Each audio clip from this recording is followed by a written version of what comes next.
والسلام على سيد الأنبياء والمرسلين نبينا محمد وعلى آله وصحبه أجمعين أما بعد. So last time we had reached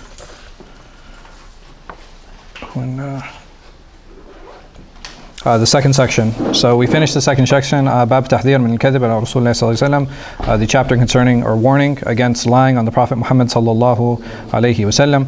Today, inshallah, we're going to start the next chapter. And again, these chapter headings are from who? From Nawawi or from Qadiyat, right? So these are the two most famous explainers or shurrah of Imam Muslim Sahih.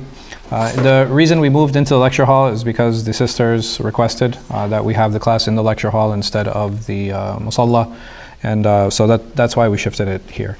I think Sabri, he recommended, or he asked if the sisters would be okay in moving it back to the musalla, but we give you guys a mic. Again, that's totally up to you. The idea is that everybody feels like they're included in the class and that they have access to the teacher, and if they have any questions, you're more than welcome to stop me.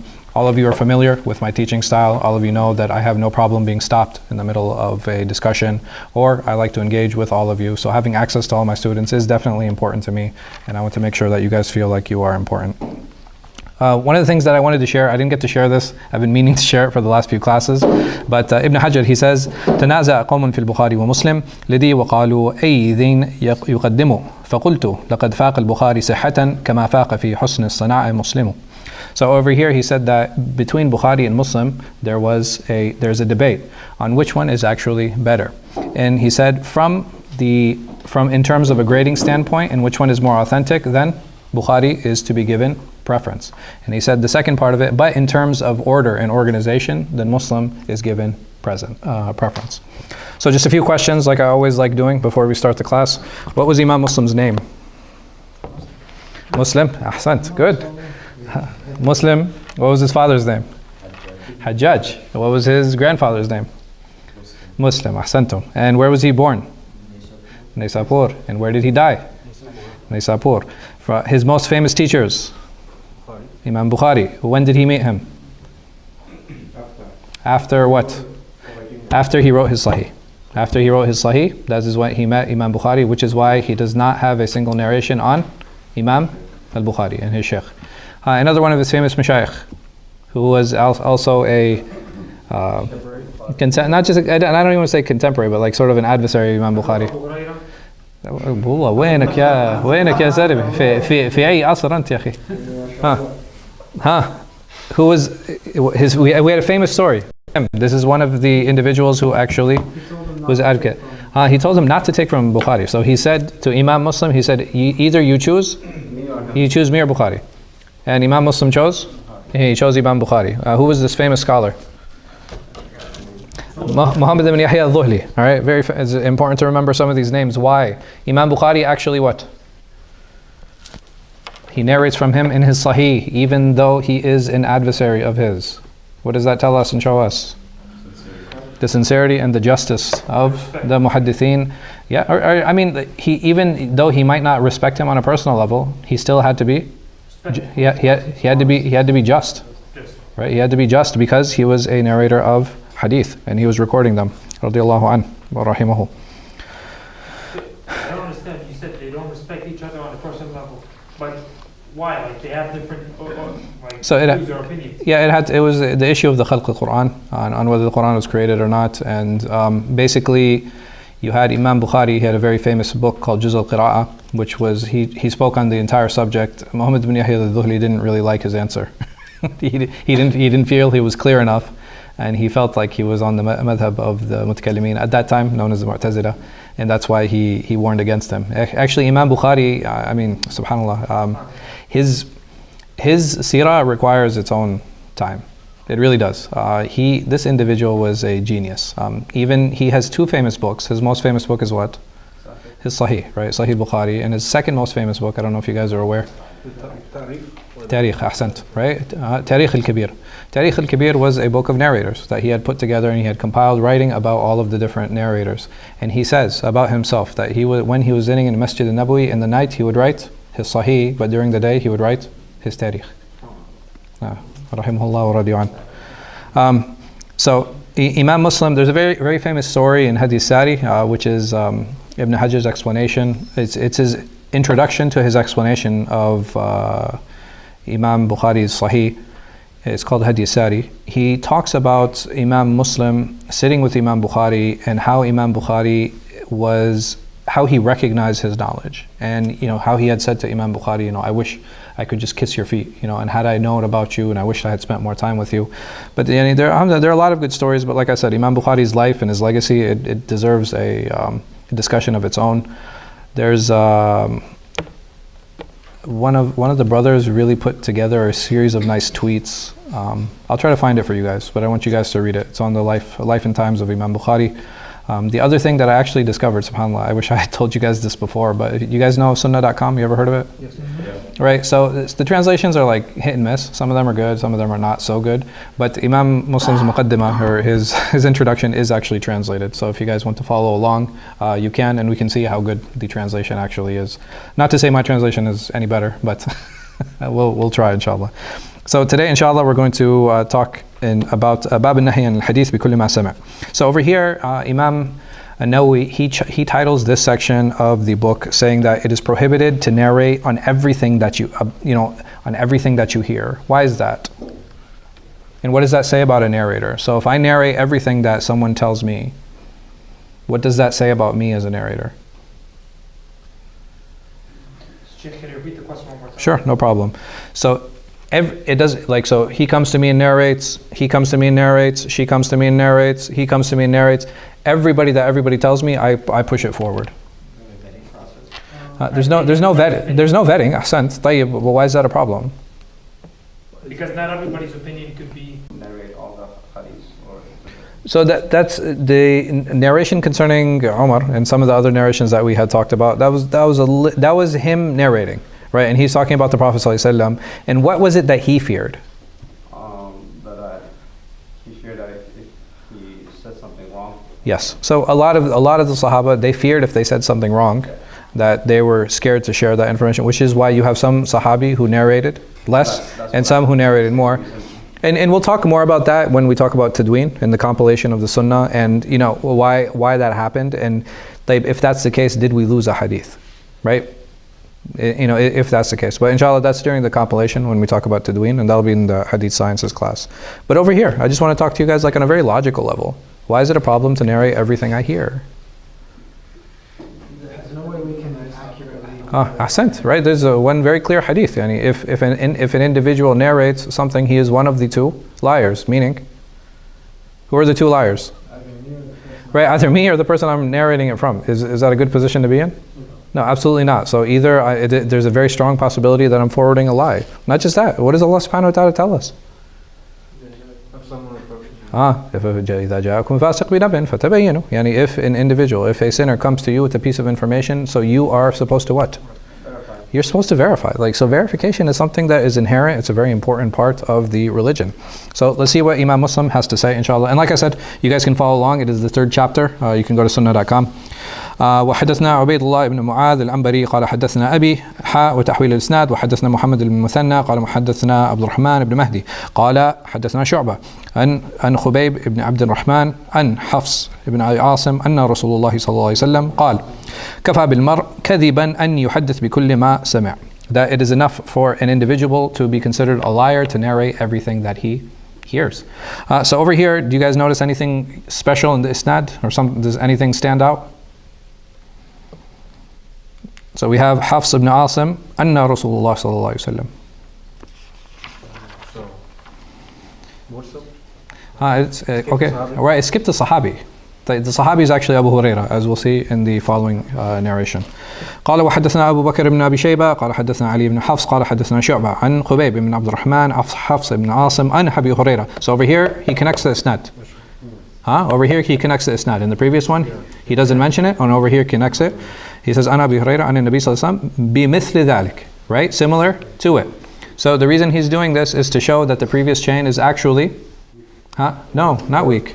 It's actually to show that the previous chain is actually connected. That the hadith of Hafs is actually what? It's actually sahih. It's actually sound, even though he didn't mention the companion. And why do we know that? Because in the following chain, we find out who the companion, who he narrates from, is. Why is it a problem when the companion is missing? because it's not sahih anymore. Why?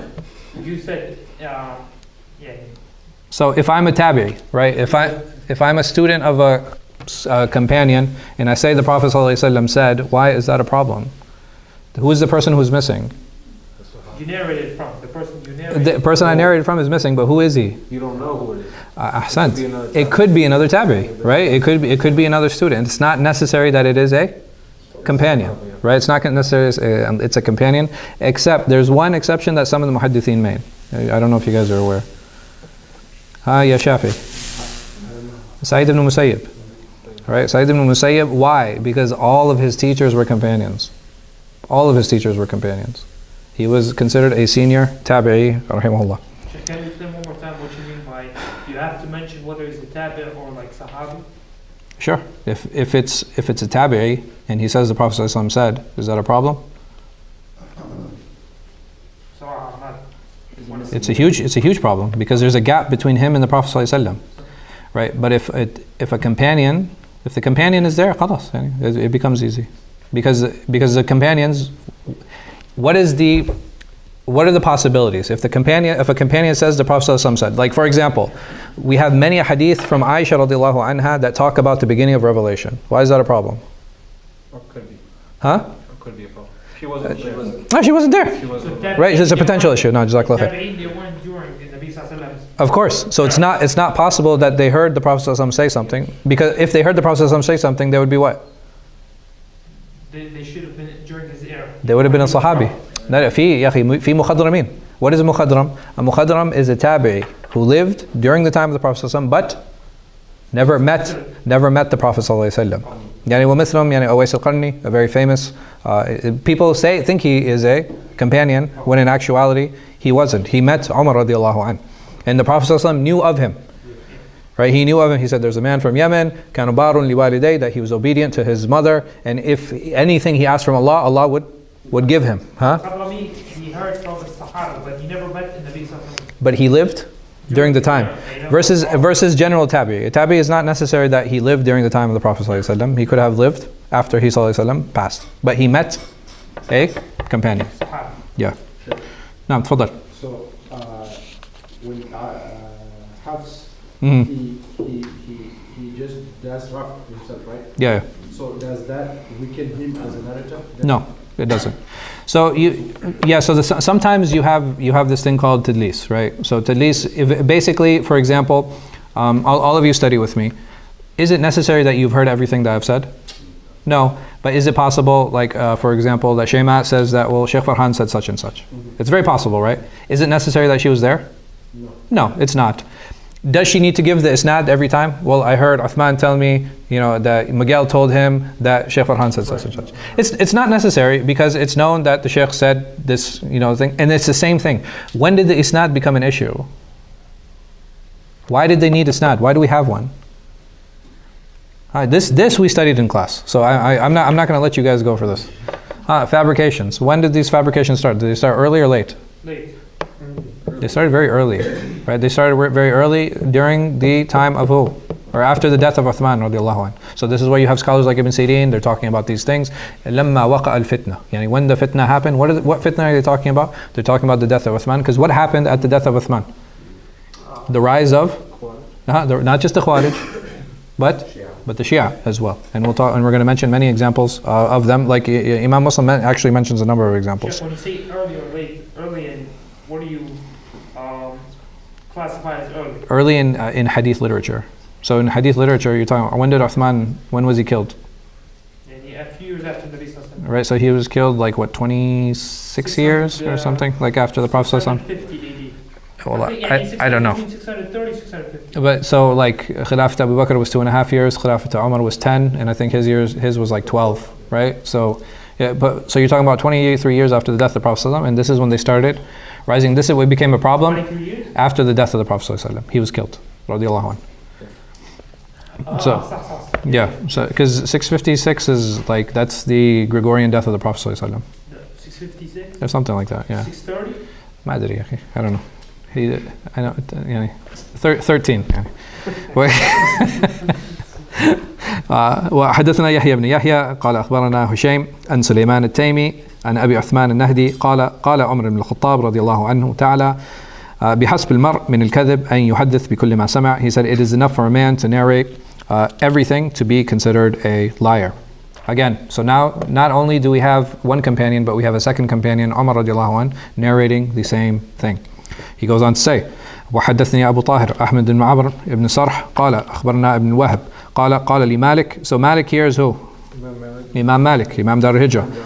اعلم أنه ليس يسلم رجل حدث بكل ما سمع. That it is a person will not be saved if he narrates everything that he hears. ولا يكون إماما أبدا, and he will never be considered an imam. وهو يحدث بكل ما سمع, and like he can never be considered an imam if he narrates everything that he said. Now over here we have two companions, and then after this he talks about Imam Malik. Why? Why doesn't he continue narrating from companions? He ran out.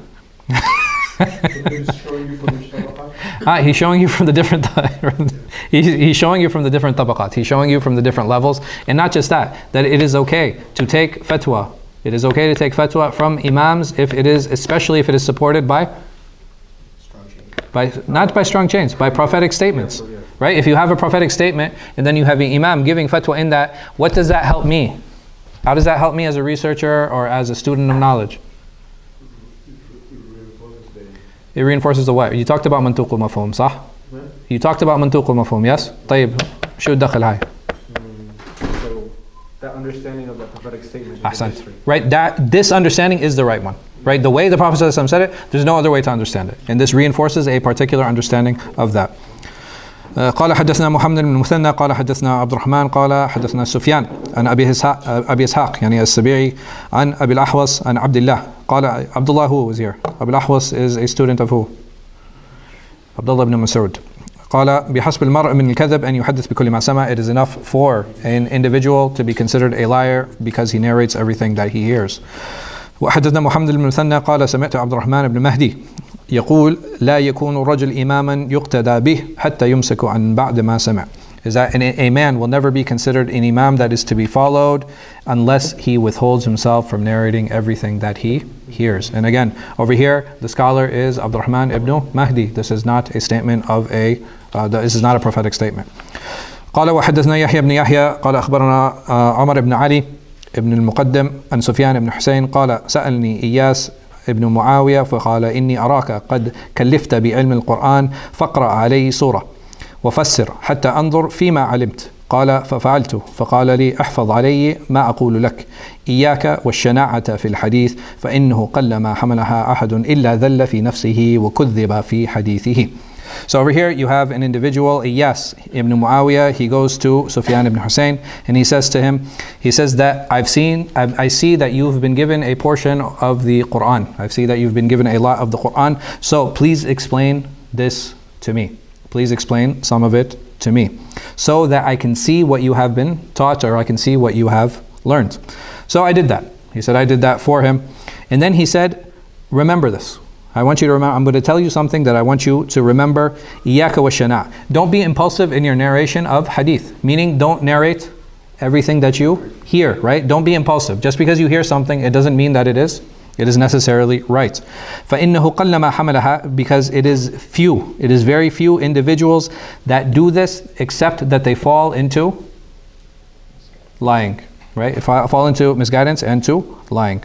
Like he misguides himself. ضَلَّ فِي نَفْسِهِ. He misguides himself. Because when I start narrating a number of things that I hear from other people, what do I start thinking about myself? That I'm knowledgeable and that I know something. May Allah subhanahu wa ta'ala protect us. وحدثني أبو طاهر وحرملة ابن يحيى قال أخبرنا ابن وهب قال أخبرني يونس عن ابن شهاب عن عبيد الله بن عبد الله بن عتبة أن عبد الله بن مسعود قال ما أنت بمحدث قوم حديثا لا تبلغه عقولهم إلا كان لبعضهم فتنة. Over here, Abdullah ibn Mas'ud, this is his statement now. This is not a prophetic statement. He says, do not narrate to a people. Do not narrate to the people that do not understand. Do not narrate to a people that do not understand, except that some of them will be a trial. Meaning that they will take what you say and what? They'll distort it. Why? Because they don't understand. They don't comprehend it themselves. They don't comprehend it themselves. So this is something that's really important. And I remember we were talking about it's not one of the conditions, but one of the things that help us understand how to deal with a hadith is what? That the narrator himself, what? One of the characteristics that he should have? He understands. That he understands. Yeah, he understands what he hears, right? He understands what he hears. If he doesn't understand what he hears, the chances of him misconstruing are higher. باب في الضعفاء والكذابين ومن يرغب عن حديثهم. قال وحدثنا محمد بن عبد الله بن نمير وزهير بن حرب قال حدثنا عبد الله بن يزيد قال حدثني سعيد بن أبي أيوب قال حدثني أبو هاني عن أبي عثمان مسلم بن يسار عن أبي هريرة رضي الله عنه أن رسول الله صلى الله عليه وسلم أنه قال سيكون في آخر أمتي أناسا يحدثونكم ما لم تسمعوا, that there will come at the end of times a group of people that will narrate to you that which you do not or you have not heard previously. أنتم ولا أباكم, nor you nor your fathers. فإياكم وإياهم, so woe to you and woe to them. طيب. Here the Prophet ﷺ is warning two groups of people. He's warning us as the ones who are listening, and he's warning those individuals who are narrating those narrations. طيب. Our warning, how do we benefit from it?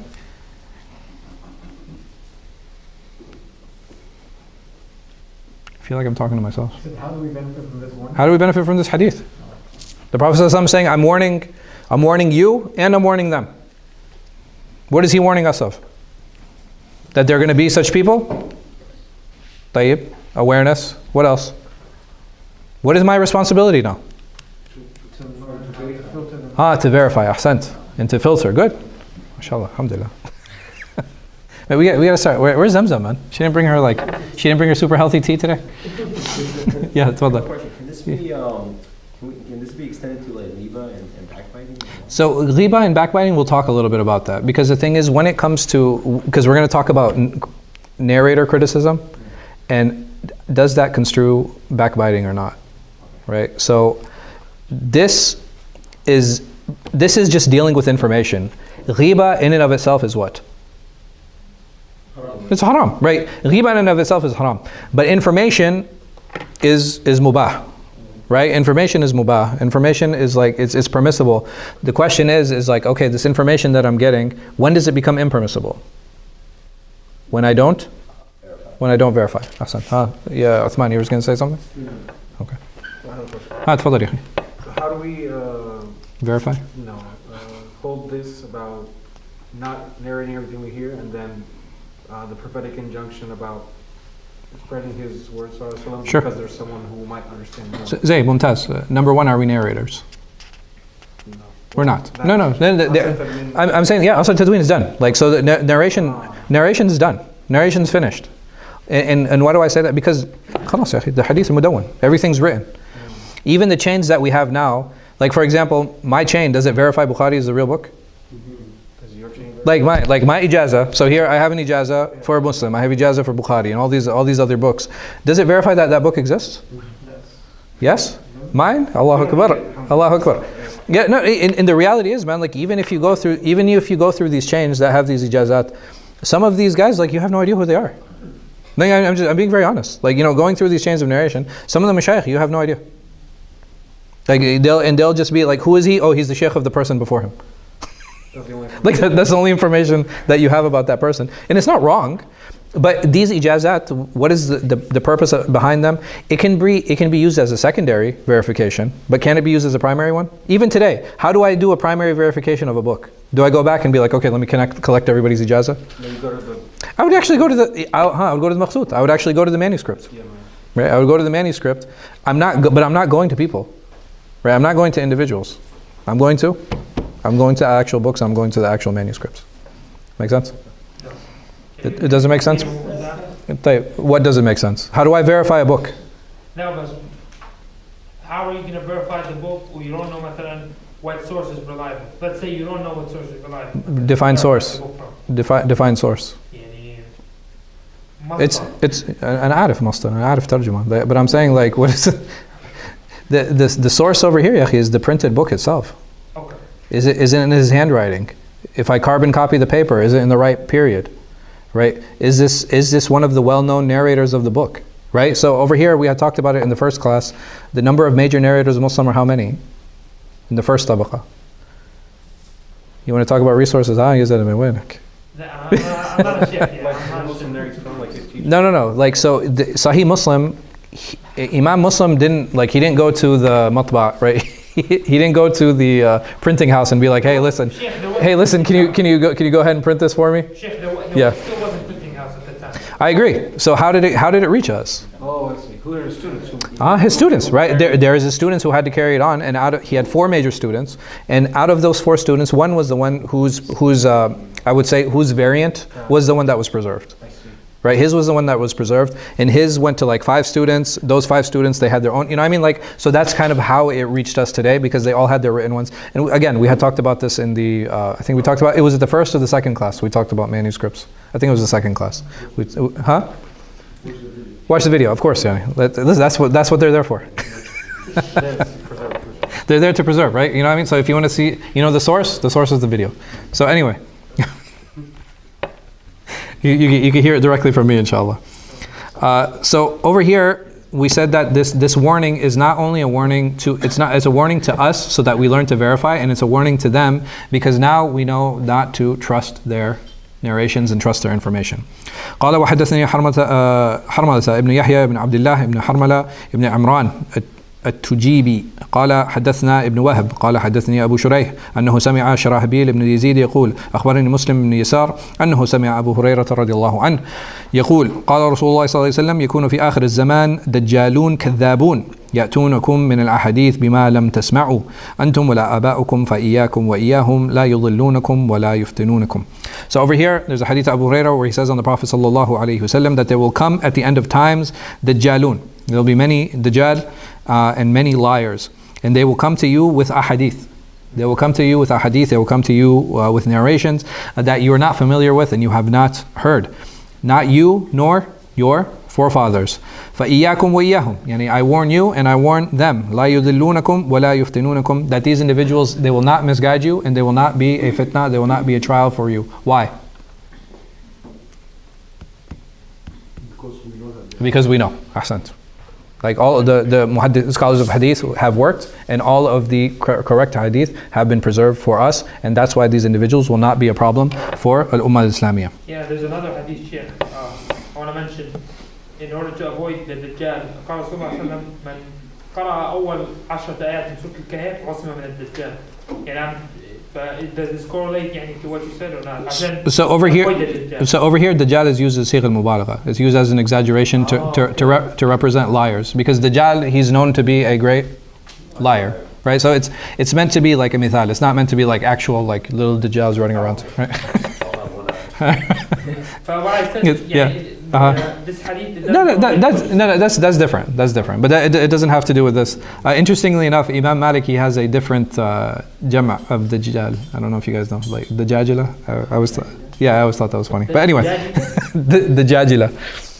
قال وحدثني أبو سعيد الأشج قال حدثنا وكيع قال حدثنا الأعمش عن المسيب ابن رافع عن عامر ابن عبده قال عبد الله يعني ابن مسعود إن الشيطان يتمثل في صورة الرجل. That shaitan comes in the form of an individual فيأتي القوم فيحدثهم في الحديث من الكذب. So he narrates to them a hadith that is a lie.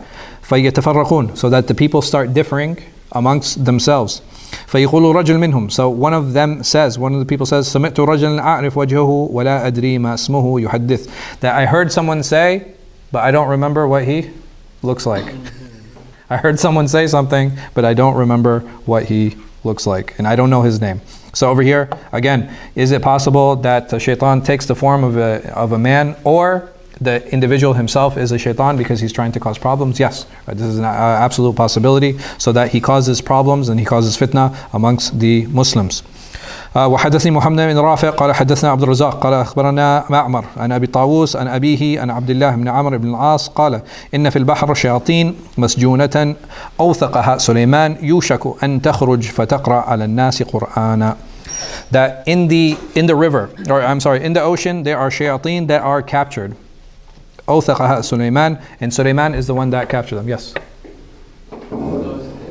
They know his face. أعرف وجهه. I know what he looks like. جزاك الله خير. الله يبارك فيك. No. رجل أعرف وجهه. I know his face, but I don't know his name. جزاك الله خير. Yeah. I'm sorry? As like the original principle you're talking about, not narrating everything you hear. That you hear. Because not just that, you don't know who's narrating. Didn't I turn this off? Didn't I turn it off? Did it turn off when you were talking? It's loud enough outside.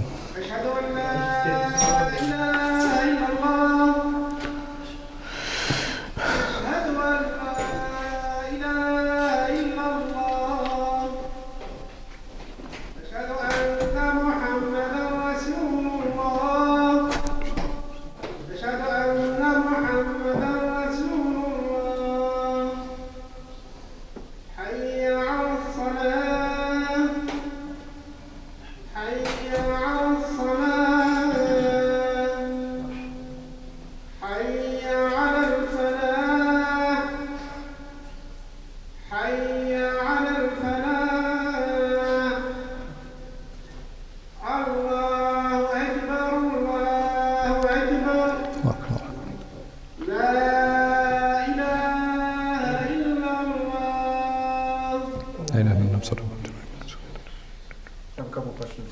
So, with the hadith, Abdullah bin Mas'ud, then should we assume it's like marfu because of the subject matter? Yeah, so you do have some khilaf on issues like this. Yeah, like in general. Like, so the thing is, like, at what level or at what point can you say that, okay, this is something that's ghaibi, it's something that's unseen, that they wouldn't have known? Or is it something that is implied, or something that is understood, or something that is stentaju, that they actually came to a conclusion based on some of the things that they heard from the Prophet Muhammad sallallahu alaihi wasallam? In general, no, right? In general, like anything that is considered unseen, they can't speak about it except if Allah or His Messenger had actually said something. But is it possible that they piece some things together in order to draw some of these conclusions? I think so. But this one, Wallahu alam, I would imagine, because based on the other hadith that we have, that it is something that is prophetic. This one is Yeah. Okay. And then second, then does that mean, like, for example, the characterization of like some avoiding a mubham narrator is like a prophetic injunction? Yeah, absolutely. It's like awesome. Yeah. Absolutely. Yeah, man. Like staying away from majhulin, it's important. But khair, no, absolutely. Inna fil bahr shayateen. Okay, so over here, this hadith is one that's a little bit more problematic because it's something that is ghaibi. But Abdullah ibn Amr ibn al-As, he was known to also narrate what?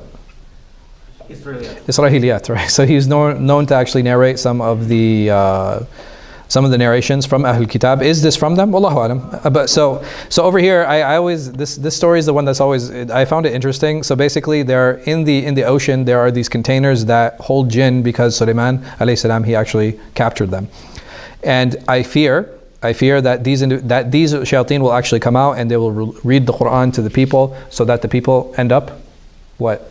Either trusting them or misconstruing the Quran, right? One of the two. So does this story sound familiar? Like anything in American culture that you guys have heard? Like genies, right? Genie in a bottle. Like, so I think this is, this is where it came from. Wallahu alam. Yeah, tafadhali. Huh? Yeah. You're gonna ask something? Like similar where the shaitan has his kingdom in the ocean and an island that he senses.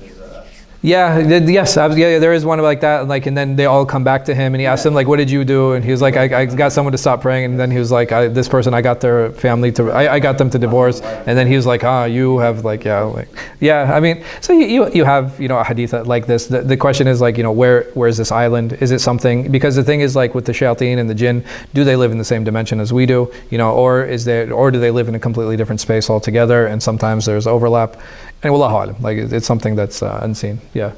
Are we allowed to criticize some of the Israeliyat, like the content-wise, if they sound a little strange? Sure. Or should we? No, I mean, we can, but based on what? What criteria? Because even the Prophet ﷺ, he said, حَدِّثُوا عَنْ بَنِي إِسْرَائِيل وَلَا حَرَجْ. Right? أَن تُرِيدُ أَن تُكَذِّبُ اللَّهَ وَرَسُولَهُ. Yani, do you want to lie on Allah and His Messenger? Meaning that you take these narrations with a grain of salt. And when do I say a Israeliyat or a narration from the people of the book is sound? If it agrees with Islam, how do I reject it?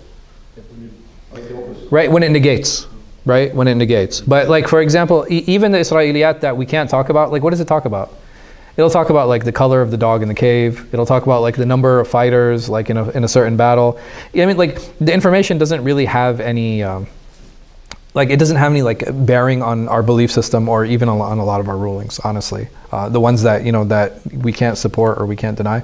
But the ones that we can deny for sure, that they go against the Sharia. And so for example, all of the hadith that talk about the ill actions of the prophets. Right? We can reject those. Why?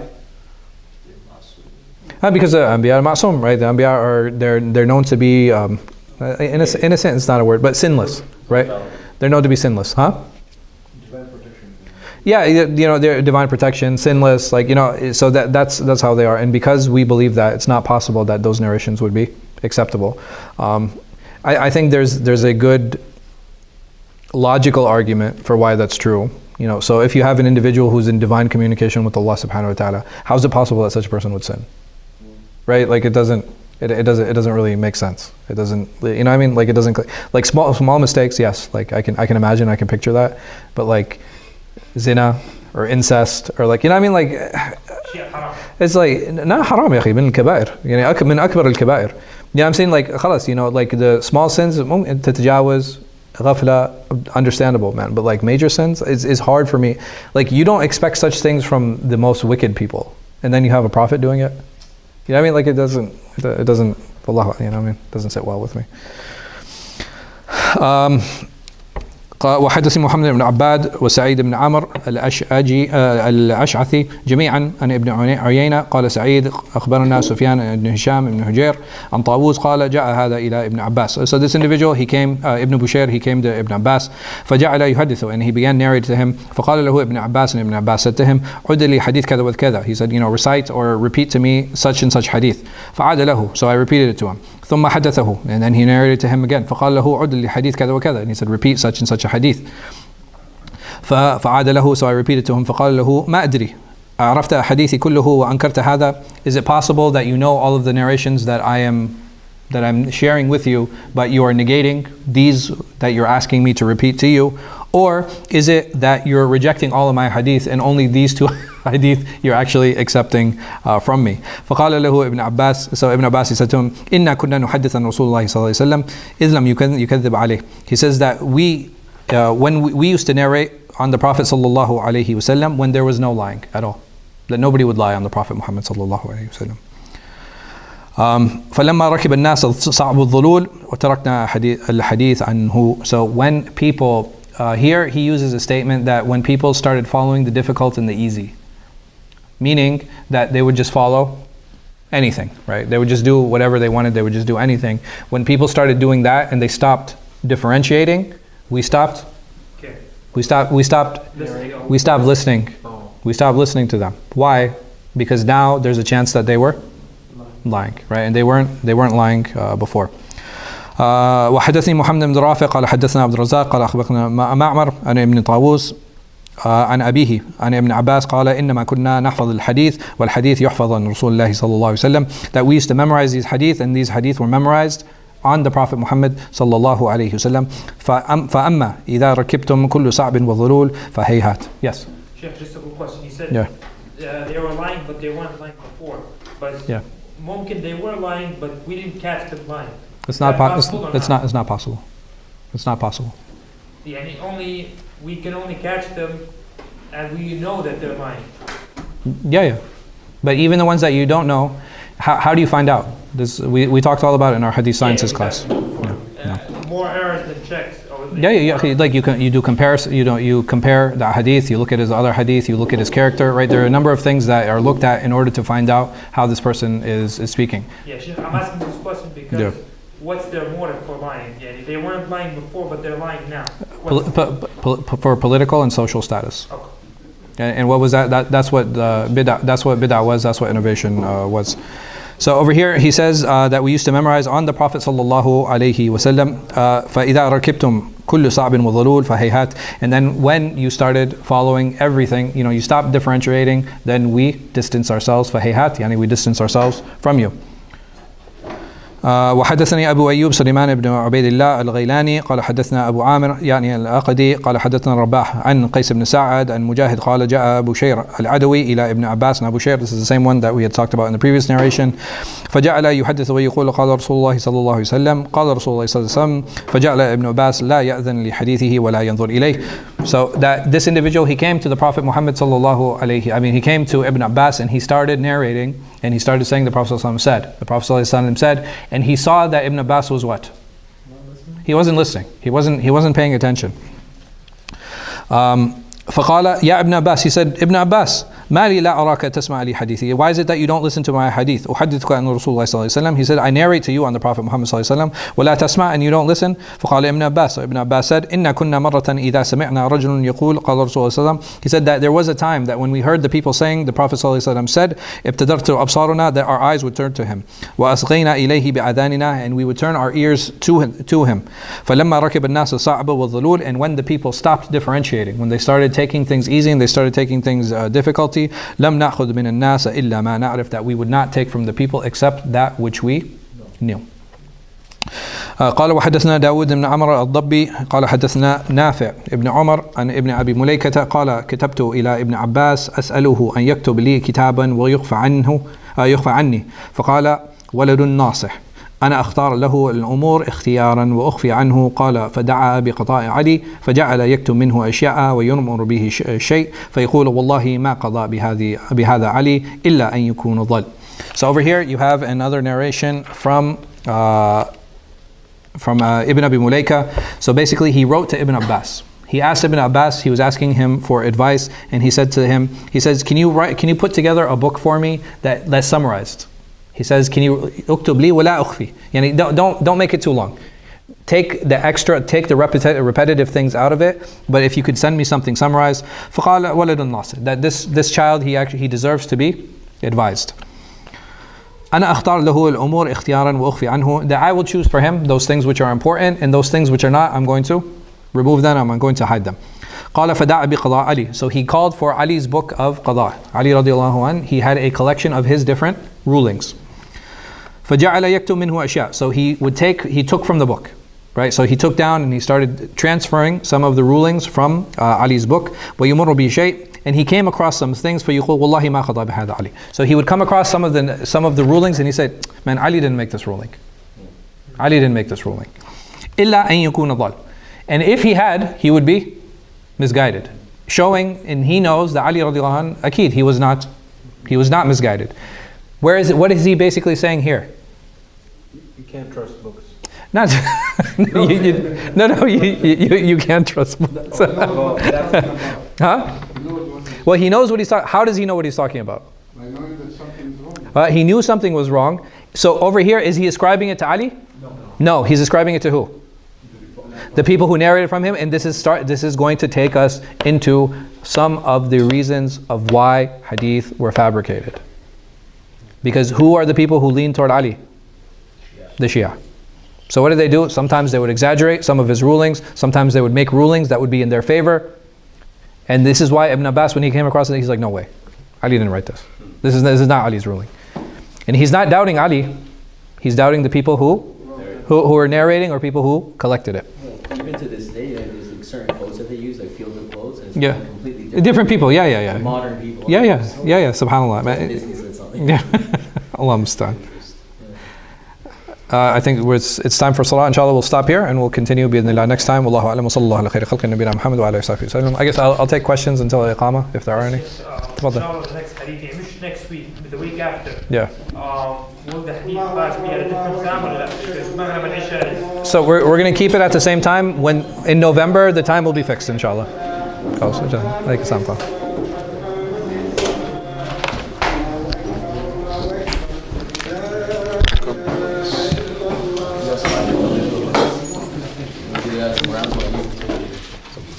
أهلا تفضل. Was asking, inquiring, was the classroom is it relocated? I know that this was going to be done in this room, but no, because the sisters asked. No, that makes sense. They didn't like the musalla. No, I totally understand.